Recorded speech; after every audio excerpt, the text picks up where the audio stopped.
الرحمن الرحیم، میں امیر افضل گلزار اور آپ دیکھ رہے ہیں ڈی ایم ایم نیوز۔ اس وقت میں موجود ہوں ایبٹ آباد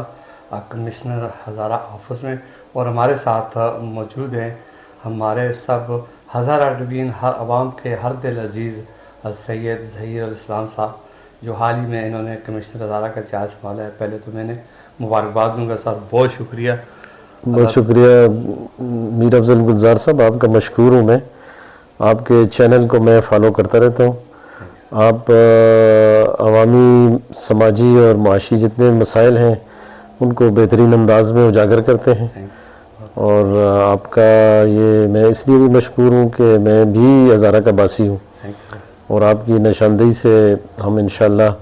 جتنے بھی عوام کے مسائل ہیں ان کو حل کرنے کی پوری کوشش کریں گے انشاءاللہ۔ بہت مہربانی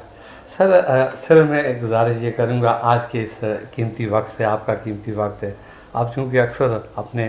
اختیارات کو، اللہ تعالیٰ نے آپ کو اختیارات دیے ہیں کچھ وقت کے لیے، اور اپنی عوام کے لیے، مخلوق خدا کی بہتری کے لیے آپ بہت زیادہ، میں تعریف ہی نہیں کر رہا، لیکن وہ زمین گراؤنڈ پہ نظر آ رہے ہیں، جہاں بھی آپ رہے ہیں اپنے نقوش چھوڑے ہیں۔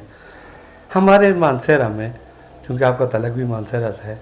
2013، 14، 15، 16 کے درمیان نواز شریف حکومت میں قبرستان کے لیے بہت بڑی رقم مختص ہوئی، ابھی تک وہ اکاؤنٹ فور میں پڑی ہے، اور اس کے لیے اراضی ابھی تک خرید نہیں گئی سر۔ اس پر اگر تھوڑی سی پیش رفت ہو جائے، لوگ بہت پریشان ہیں۔ میں چونکہ اس ایشو سے پہلے سے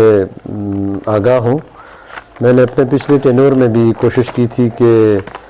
پولیٹیکل کنسنسس سے اس ایشو کو میں ریزالو کروں،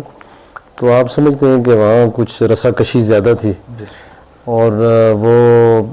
زمین جو تھی وہ ایکوائر ہونے میں بہت ساری رکاوٹیں تھیں، تو میں انشاءاللہ اس دفعہ پریورٹی پہ وہ لینڈ ایکوزیشن جو ہے ضلع مانسہرہ کے عوام کے قبرستان کے لیے خطیر رقم مرکزی حکومت نے دی ہوئی ہے، انشاءاللہ میں کوشش کروں گا کہ وہ میں لینڈ ایکوائر کروں جس سے عوام کو ریلیف ملے۔